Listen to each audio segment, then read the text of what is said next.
Okay, let's see. We look good on camera. All right. Welcome to LiLi's Closet, episode 1. And I got my girl here, Tonia M. Jackson. Tonia, oh my God. Before I got to introduce you, because we start running our mouth. That part. Yeah, and we not going to just go right to it. Yeah, they need to know who you are. Okay. And why you are here. But actually, we're not in the closet today. I know. Like, the closet came to me, because I'm in Atlanta, and I'm with Tonia. Well, the closet came to me. Did it? Yeah, the closet came to you. Yeah, because your closet's in New York. I'm going to go to the closet, too. Yes, you've been there. I know how to go back. Oh, yeah. There's things there that I need to put in bags. It's a fun place.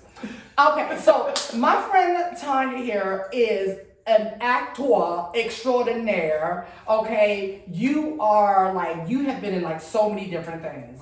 Name some. This is the time to brag. You can brag right now. We would not look at the humble brag. Not so humble. Yeah. Well, I think recently, there are no small roles. There are only small actors. Yeah. And Saskia says, so I'm in Till.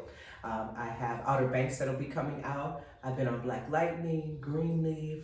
I've done 3 of Tyler Perry's television shows. Meet the Browns was my first one that I did when I moved to here to Atlanta, which was really nice. At this TV show Atlanta, I do theater all over the country. Regional theater. I've been off Broadway.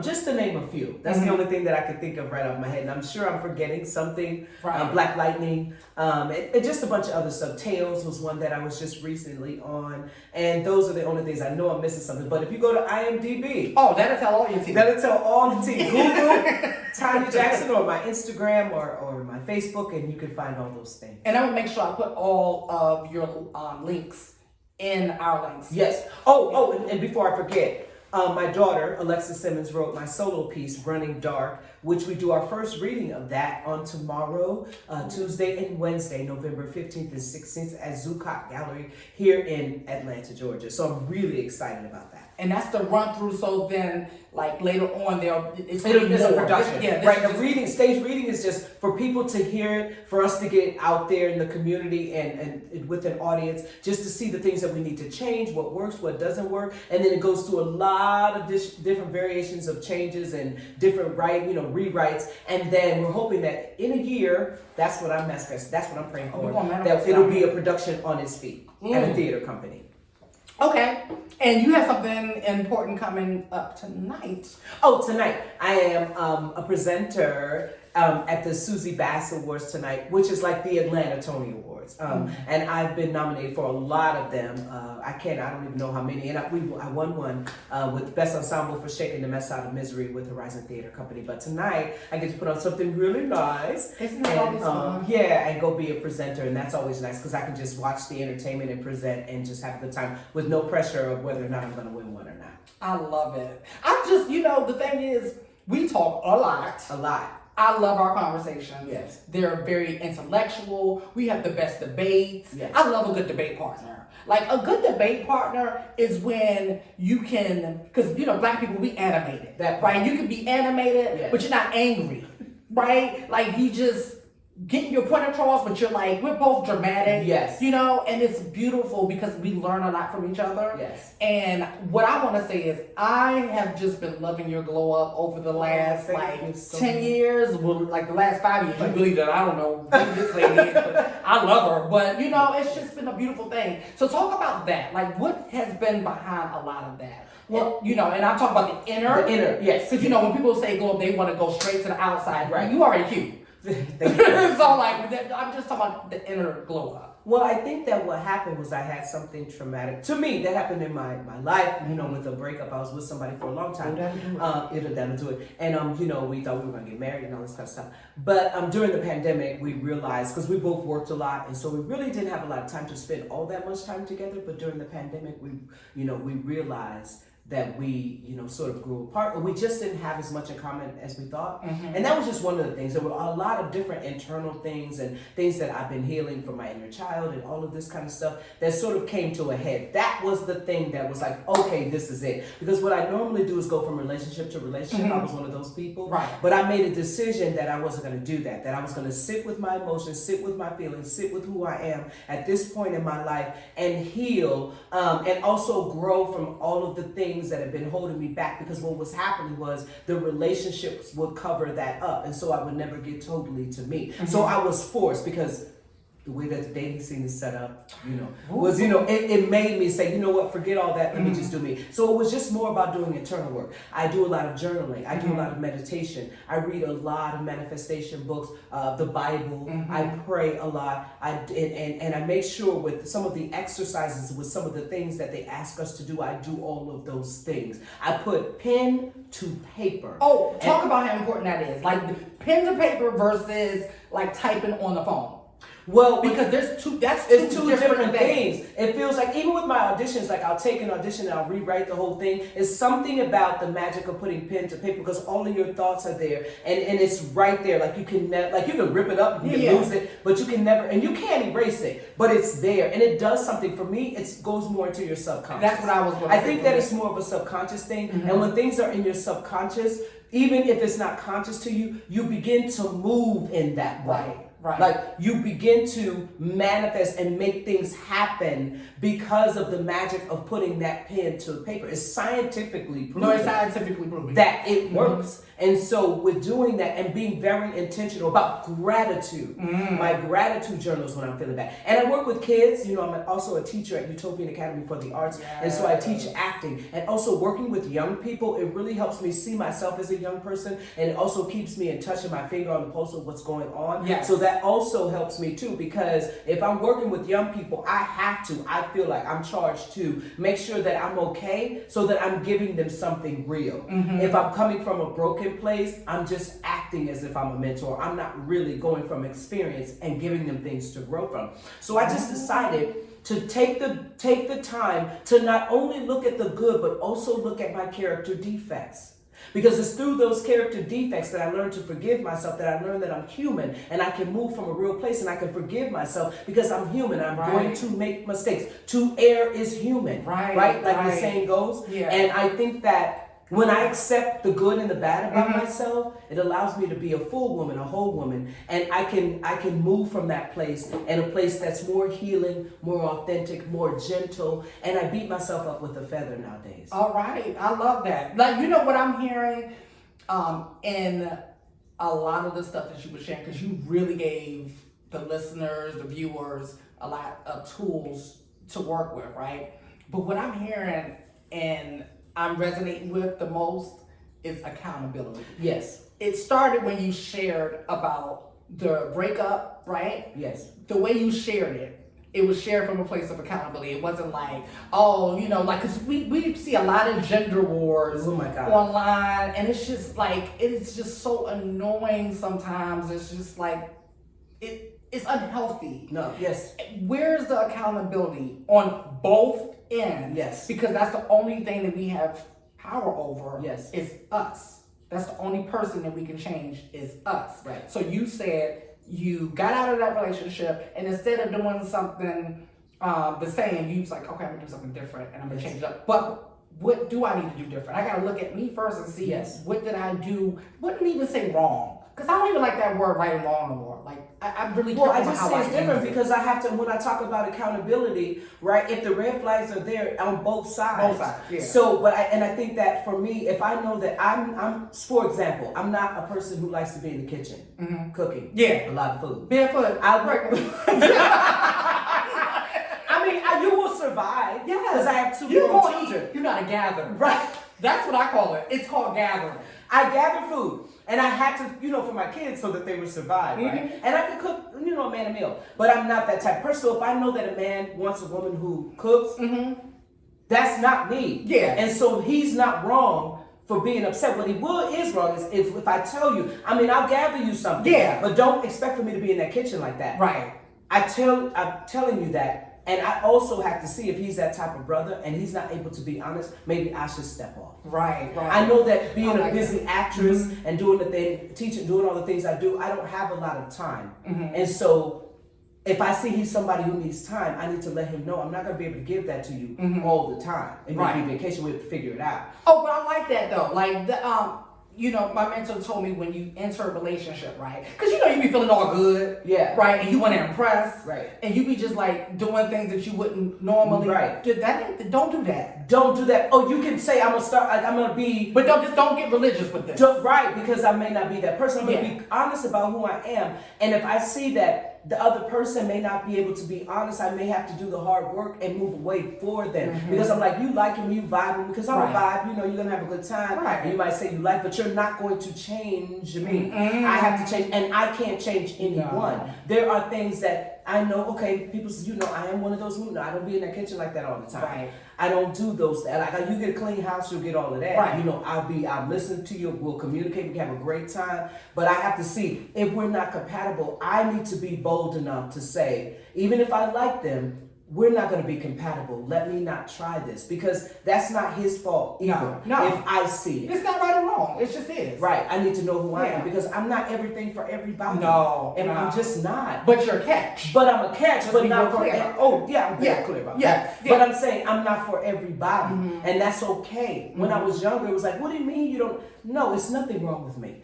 I am for who I'm for, and who's for is for me. But I'm not for everybody, and I'm okay with that. I'm good. I'm not everybody's flavor. Yeah, right. But that's such a healthy place to be, where you're not wasting your time on no one else's time. No. You're like, oh, yeah, I see that you like that. Yeah, that's something I don't do. Right. That's cool. Or that's something that I'm not. Yeah. I had someone who was into more shapely women, you know, behind and stuff like that. I the BBL girl. Right, and we love them. We love BBL girl. I mean, some of them are natural. Some of them are natural, but I say if I see that a guy, you know, that's his thing, and I'm given, you know, a smaller, petite like body, then I say, this is not what you want. Yeah. Go on and get you a big booty girl. Well, hold on, no. What if that's it? Okay, because we know. We have these conversations like when I be like, okay, with the men and stuff. So what if that's, because men have a fetish, and then they have the woman they want to be with. So like for instance, like you may go on his Instagram, you might pull up his Instagram, you scroll BBLs everywhere, but he not gonna wife them, because men are different. Right. They'll do anybody. Right. But then they'll wife something because, maybe they don't want the BBL girl to be their girl because there's so much attention going on that girl. Maybe that's I don't know. I mean, I think that a yes and. I could love a good yes and. I still feel like whatever you focus on grows. So even I just, part of me believes that, but part of me is like, if that's your fantasy. So you mean they focused on that ass is going to grow? Because they be focusing and them asses be growing. Let's just keep it real. Like, I think that yes and. Like, I just feel like if that's what you want, what you fantasize about is what you're going to attract more. Right. So it's not, I just think that's true. You're going to cheat with that, I think. Or you're going to always be fantasizing about that. And I'm not saying you can't, because the fantasy, we love a good fantasy. We all do. But it's the action part of it. Yes.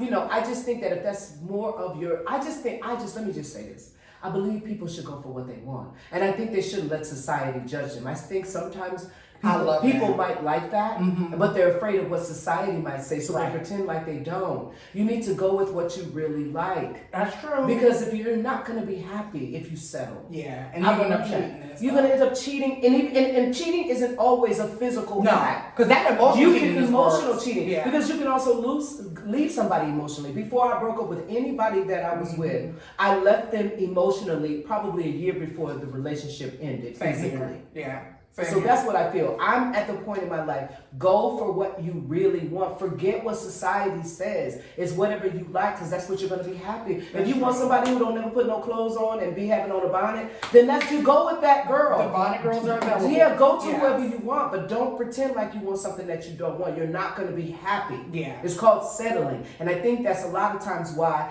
the divorce rate is so high. The breakup is so high because people don't really go, because they think they might be judged. Well, so how do you feel that social media plays like, what part do you think that social media is playing these days with the relationships and stuff? Because I just feel like, you know how I feel about the men on social media. Right. I might think you fine, but if you a social media guy, I don't want you. Like, I might, the masculine side of me is gonna probably maybe crush or lust, but I don't want you. Right. Right? Because it's just so much that comes with it. But you know, I'm like a guy who got a page and maybe one picture. He done put up one picture in 5 years, right? So I just see. I have my own opinions, but I'm more interested in your take on how social media is playing in relationships as well as self-esteem. Because you work with a lot of young people. I do. Like, I want to know about that. Like, what are you seeing in the young people? I think that the smoke and mirrors if they compare. They compare themselves to stuff that's not real. We all know it takes 57 takes to get one picture. Hello. We know it's about lighting. We know it's about smoke and mirrors. We know that. But people believe it. They do. And some stuff is real, but a lot of it is not. You can't compare yourself to, because pictures tell lies. So you cannot compare yourself to something that's not real. And you just have to know that you just have to be who you are. The people who people like the most, and I think they follow them, are people who can be their authentic self and their brand and what they are. Stay in your lane. Yes. Don't come, I am who I am as an actress, and so is who they are as an actress. You are who you are as a content creator, and so. It takes all kinds to make a world. It's boring when everybody is the same. So I try to tell them, be your own self, because just like there's different channels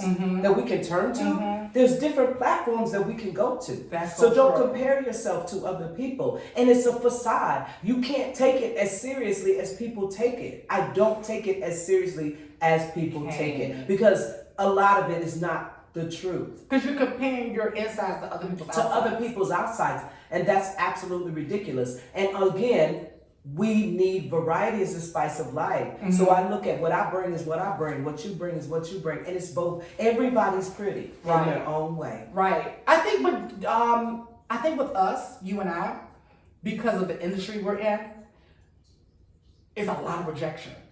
Oh my God. So much rejection. Like, people see us get booked, right? Right. And they see, oh, Tonia's in Till, right? Or Tonia's in whatever, and then, but they're not seeing all of the things that you auditioned for. The 75,000 auditions. All those. Yeah. Or the ones that you got booked for, and now you done in your head, you done bought a boat, you done saw World Hunger, you done sent some money over to Africa, and then they call back and say, never mind. Now you gotta go back to Africa and take that money back. Spit it out, kid. So, I think a lot of that is because of our age. Right. Because of the industry that we have been in, we've developed tough skin. Right. And we know what we bring to the table and things like that. But a lot of people don't see that. A lot of people want to get into acting. They want to get into modeling and things like that, right? And I am always sure to give them the good, the bad, and everything, the full picture, so that they can best know what they're getting themselves into, right? So if someone out here wants to get into it, what would you tell them? What to look forward to? Just a brief, condensed, as much as you can, because it's massive. It's massive. First of all, I say study the craft so that you know what you're doing. Okay. People just want to pop up and climb up and be on something, and they don't even know what they're doing. But now I got 1 million followers, though. So I want to be on. I'm going to repeat myself. Oh. Study the craft, because here's the thing: you have to know the lingo, you have to know the language, you have to know what you're doing, you have to know that. I'm not going to tell you what you have to do. I'm going to say what I believe in. I believe in longevity. Anybody can do a video and possibly go viral and become famous for 15 minutes. That can happen.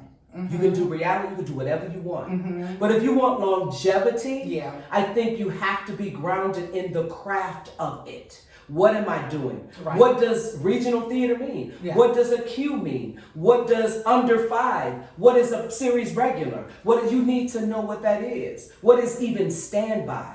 What is a call sheet? You know what I mean? What is theater? Have you been to a play? Do you know how to do a play? Do you know the history of dramatic literature? Like who is the top paid actress like all of the things, and I'm just throwing stuff out there. Yeah. I can't go to a bank today and say, move, I'm gonna become a banker today. Ooh, you said a word right there. I have to go to training. Right. I have to go to all of that stuff in order to learn what I'm doing. People don't think there is even with dance, singing, everything. Yeah. With acting, everyone thinks that they can do it. I'm gonna tell you why. Because actors, we make it look easy. Because we're in rehearsal. We're in rehearsal all day, every day, and we study it and we learn our lines and we do all of that. That's why it looks easy, because we practice and we do it and we go to rehearsal and we're there all day and we do that. And I'm not talking about, and I'm not against background work at all. Right. But I'm talking about, let's be clear, I mean, I did it when I was 19. Right.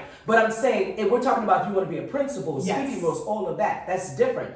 I just say studying. Mm-hmm. I just say having respect for the craft. Mm. You have to take care of your body. Yes. You have to take care of your mental, because it's hard. And you also, here's the thing, you have to have something that you believe in. I believe in God, because I'm telling you, this business is brutal. And you might do 100,000 auditions, get one call back and not book it. Yeah. What are you going to do? And also, you cannot wait for somebody to book you. I'm going to say it again. You cannot wait for somebody to book you. You should be in the theater doing some theater. You should be creating content. You should be writing. You should be figuring out how you can get yourself in front of people. What can I create? And I'm talking about acting. And what do you bring into the table? That's another thing. People come in, and I call it leeches. Oh. They just want to come in and take, what job are you going to give me? How much am I going to make? And they don't know anything about the project. When you're trying to book these projects, do you know who the producer, the executive, what is the project? What is the tone of the show? Yes. And what are you bringing? How is my character and what I'm auditioning for and who I am as an artist, how am I bringing something to this project? And also, how am I making the industry and the art form better? Elevated.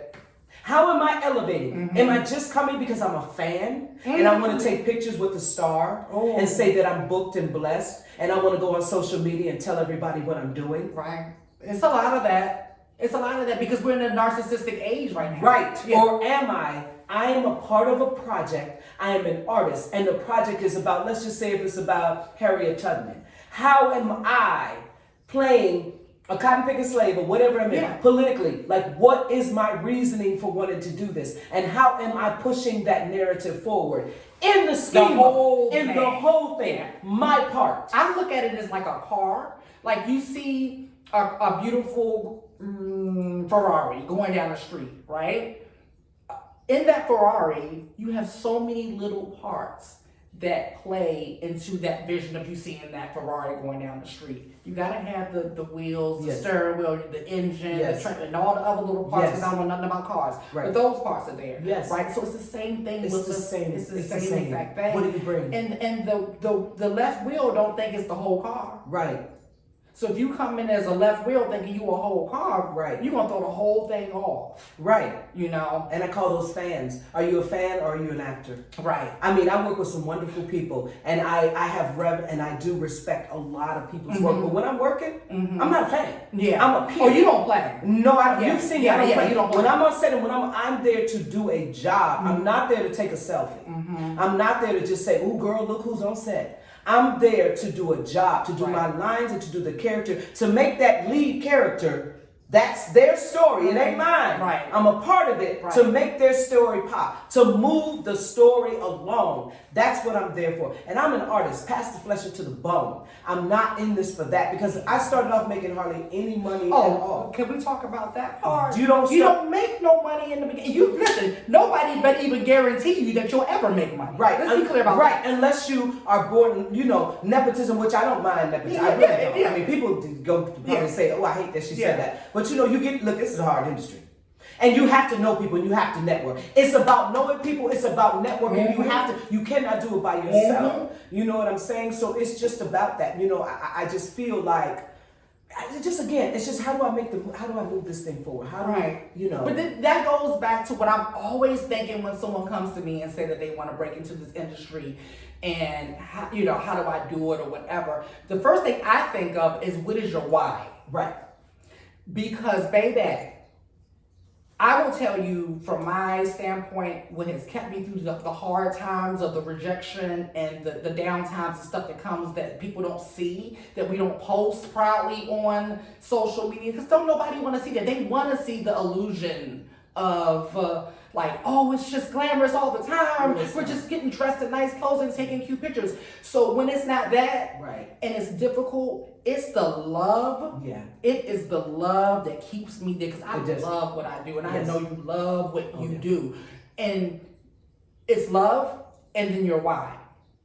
I want to know what your why is, and I want to know why it's so important to have a why. You know, why is that gonna, why is that so important? Because what I see is 9 times out of 10 when someone says that, their why is usually because they want to be seen. I'm gonna just go ahead and say it. They want to be seen. It looks glamorous. It looks easy. It looks fun, right? And then they get in and they realize, like, oh, it's nothing like what I thought. But they're not gonna tell people that. They're not. They're gonna lie. Right. They say they're having a great time. You ain't slept in 12 days and you're having a great time. That's a lie. That's a lie. Like the amount of discipline. And now, I'm breaking into acting slowly, and baby, this is one of the hardest challenges I've ever done. Because it's a discipline. The discipline is off the root. And I'm a disciplined person, but baby, this is a whole nother level of discipline. Because when you're sitting there learning lines, some people think it's fun and stuff like that. I'm an actor. I was born to do it. It's not anything I would have picked. Yeah. I wouldn't have picked this I wouldn't have picked this. Right. But I'm an artist. I was born to be an artist. Like, it's the only thing that I've ever wanted to do. And so I have the soul of an artist, and that's why I do it. It's not about the fame, because I'm a woman of a particular age, and people know me, but not like I probably want to be known, or people, like Viola Davis or something like that. But I'm going to keep doing it because I'm an artist. And I think that when you talk about the why, it's because I'm a storyteller. Yes. I love to tell stories. Yes. And I love to hold the mirror up on society, because a lot of the stuff that I do, because I'm also an art activist, art for social change, I love it.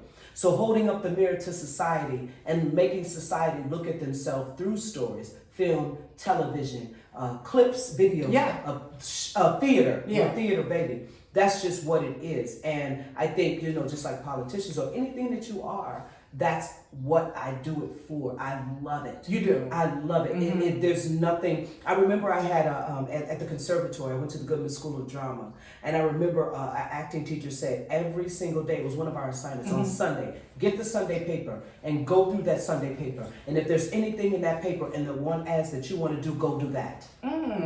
But there was never anything.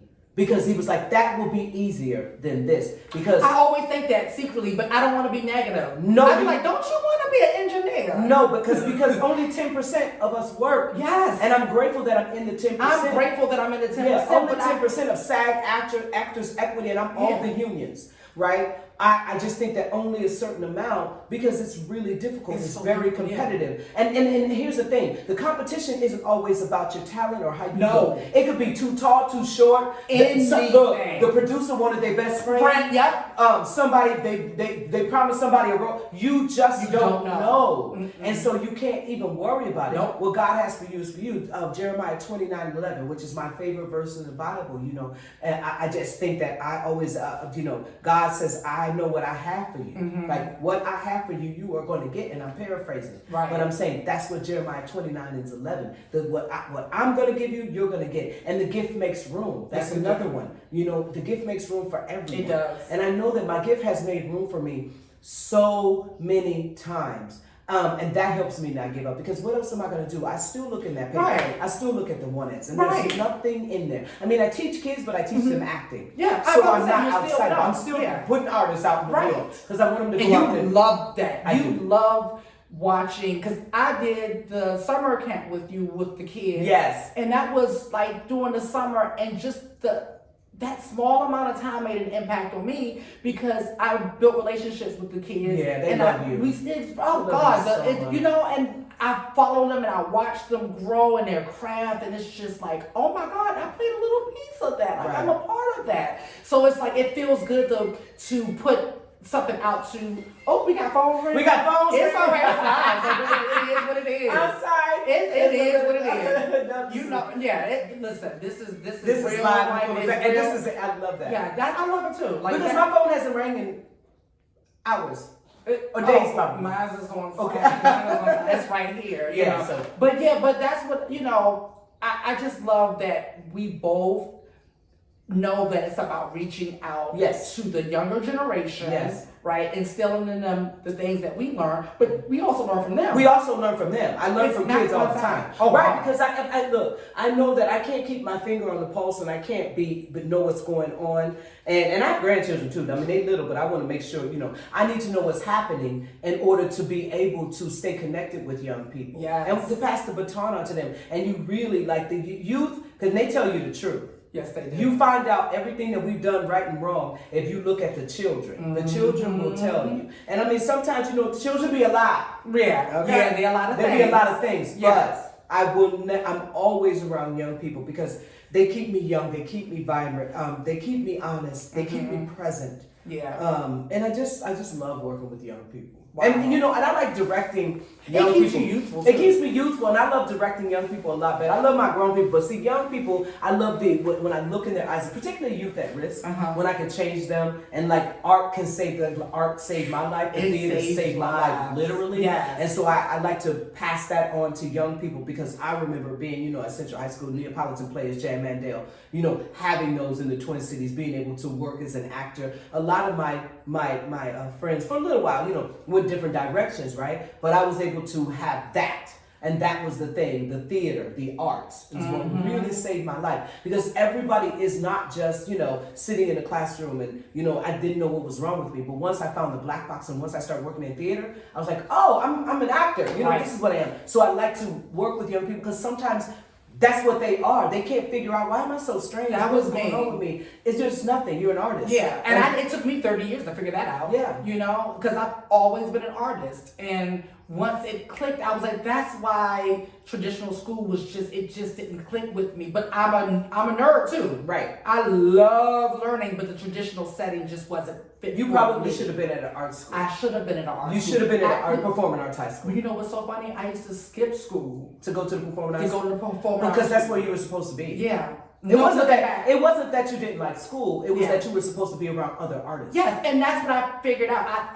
See, my narrative changed. I thought I didn't like school. No, you liked school. Because I love learning. But you should have been around other artists. I should have been around other artists. That was it. And so that's why I feel like, and I woke up this morning thinking about this, the importance of art being in traditional schools, because you are fortunate to teach at a school of arts and you're teaching like acting, right? Mm-hmm. And like children of color, mostly black, most black kids. Yeah, everybody right? black. Everybody black. I did some other 97%, 99% black. Okay, so like the impact. Yes.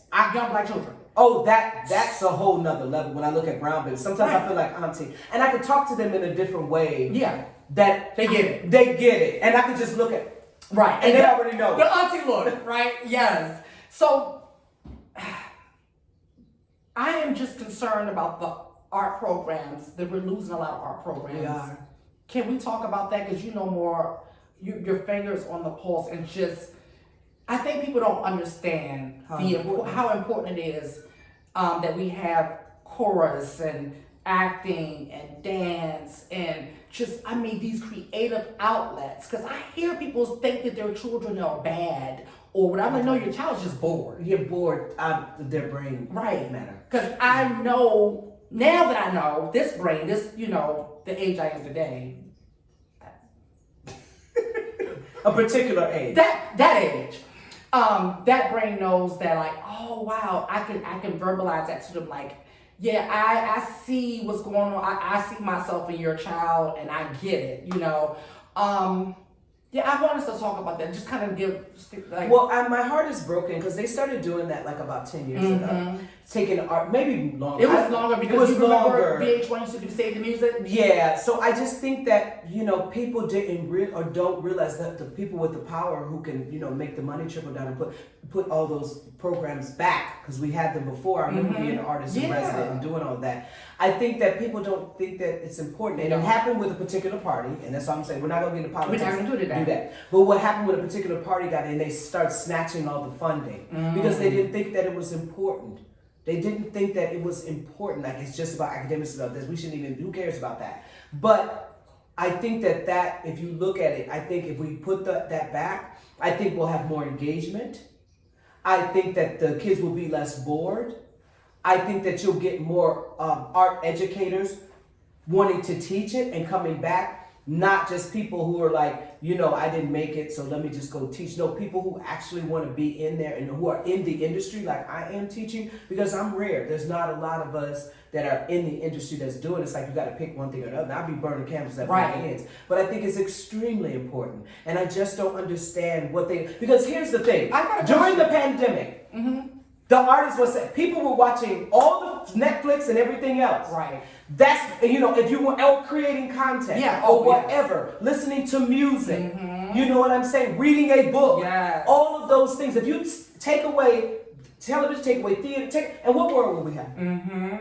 Take it all away. I'm just saying. But do you think a particular set of powers that be didn't think it was important, or they knew it was important? And like I said, I don't. When it comes to politics, it really makes me upset. Okay, so because I get in my feelings. Yeah. I think it could be. It's so many things, and when it comes to those kind of things, people are only about their agenda.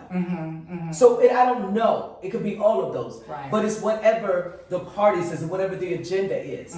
But I think it's sad that they snatched that funding from the arts, because I don't. Where did they put it? Yeah. Because I'm not seeing where they put the money. Yeah, no. If you take the money, then where'd the money go? Where'd it go? In their pocket. Yeah.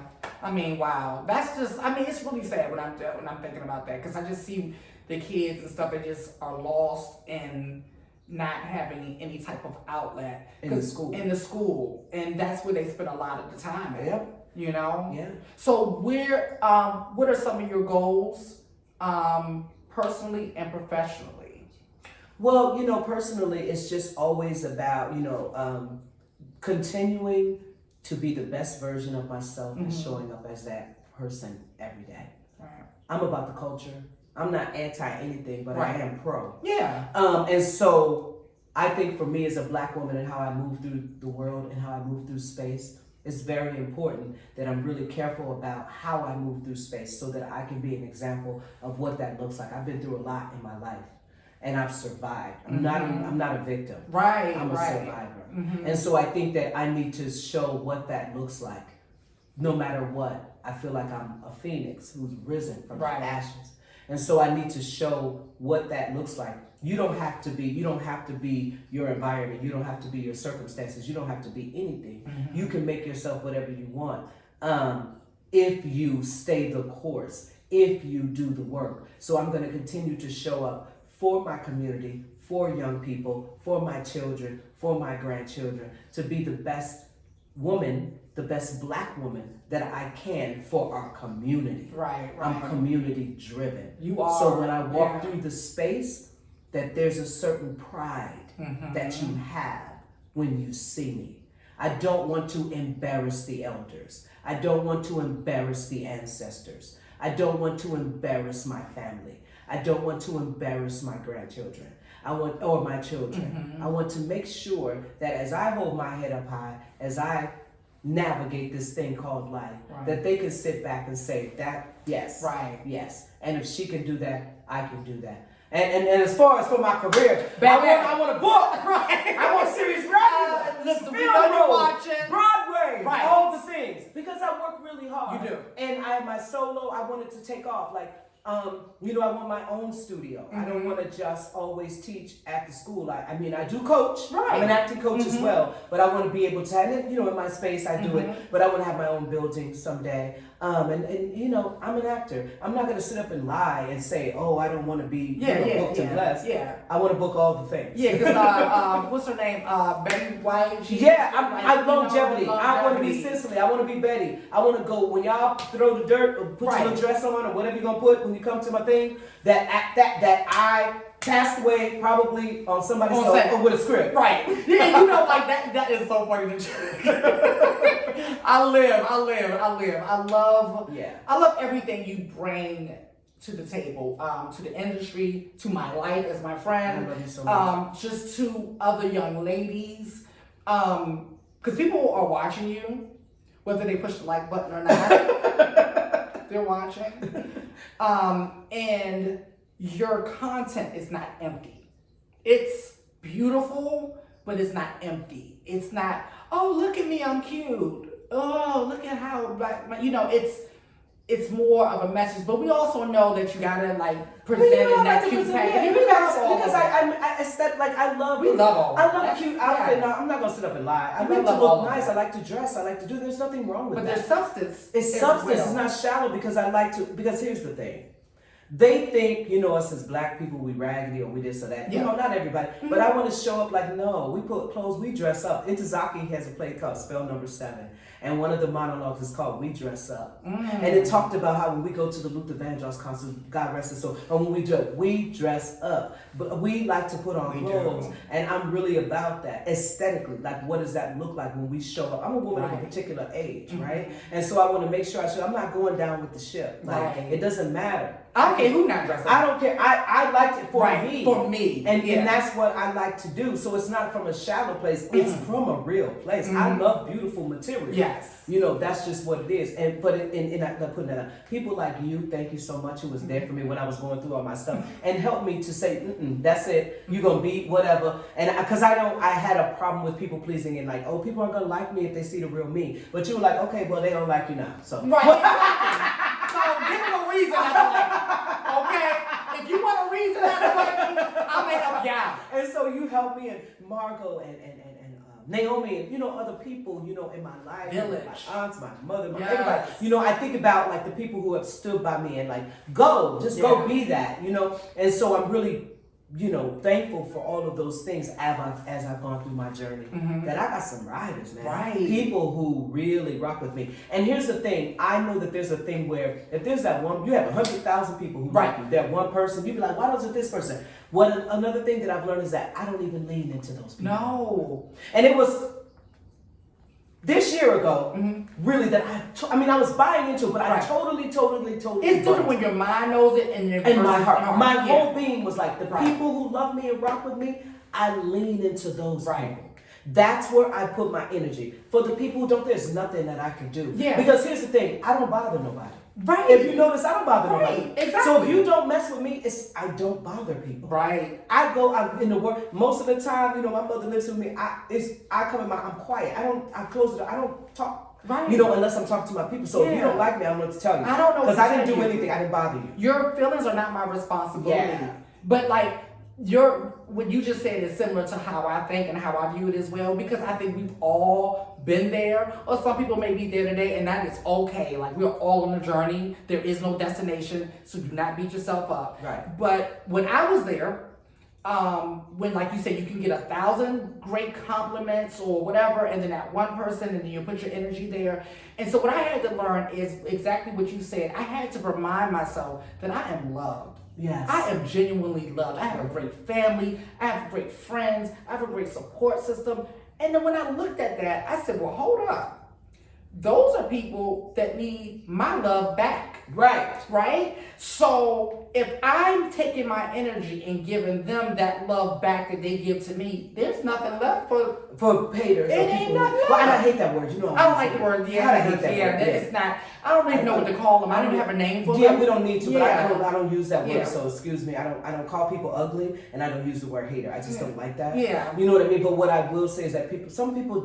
Here's the thing. I tell my young people, some people just don't like you. That's all. It's okay. It might not be anything you did. Like, I just don't like. I remember Tina Knowles. I love her to death. Was talking about how when Beyonce was little, people just didn't like her. And it was like, and she said that she didn't understand. She would always be playing by herself. So she went and asked them. And they said, we don't know. We just don't like her. Right. And they have the right. And people have that right. They have the right. And so I give you that right. And I say, go with God. And if whatever it is, pray about it. Yeah. Because I ain't done nothing. I haven't done anything to you. So I'm going to check me first. Yeah, some people just don't like. And I guess some people, sometimes you could remind them of the things that they're not doing. Yes. And like I said, that's not your responsibility. No. But I know you're such a kind heart that if they get honest with themselves and they approach you, humbly and say, you know what, girl, I don't know why I was doing all this. Like, you didn't do nothing to me. Yeah. Like, really, I just, you know, but whatever. And you can have a conversation. So, you don't take it personal. No. There's no reason to. Because, like I said, you're loved. Yeah. I'm loving this. Yes. I'm loving this great. conversation. I'm so Yes. glad you did this. I'm so proud of you. Your podcast! Yes, episode 1. So I'm going to definitely drop Tonia's links in whatever section, because this is all new to me, y'all. So we're gonna be navigating this together. But it's gonna be great. This thing about to blow up. Lily be doing stuff and it be blowing up. It's gonna be dope. Yeah. Yes. This is great. It is, because it's gonna come from a place of love. I want it to be an extension of me. Yeah. And I want people on that I admire. Yeah. That inspire me, that I learn from. Yeah. You know, whatever. Cause basically it's gonna be a bunch of stuff I like. Yeah, and it's great, and I think this is so necessary. Yeah. One thing that we talked about is that, you know, it's really difficult sometimes, because when I look at my timeline or just my friend, like, everybody's so dope. Like, it's so, we laugh. Yes. Because on the song, it's congratulations. Congratulations. Happy birthday, congratulations. Yes. It's always congratulations. Like, we have friends who are uber famous. I got friends who about to be nominated for Oscars, Tony. Like, it is off the chain. We're always But congratulating. the thing is that there's no hate. No, there's that word. There's no jealousy and envy. It's always about support. Yes. So that's why I'm so happy that Lili is finally doing this. This is something that Lili's been talking about forever. And there's so many people that you know that it's going to be so easy for you to get these personalities and these people to talk. You know, and I'm going to be pushing Lili to, like, next week or whatever. Where's the podcast? Right. Where's it at? Another Because this episode. is good, and I'm so proud of you. This is so dope, and I'm glad that I could be. I'm the first. Yeah. The first. Right over here. Tonia M. Jackson. Yes. Go look her up. Thank Go on you. IMDb. I'm so bad with acronyms. Yes. IMDb. And look her up. Go to all of her social media. Follow her, because you're going to be inspired. You're going to learn something. Like, and she's pretty too, so you need to look at her. You know, all that good stuff. So we love you all. This is LiLi's Closet. so And much. until next time, I always in my stuff with always remember to ask yourself, what? Why be limited? Exactly. Bye. Bye. Thank y'all. I am in love.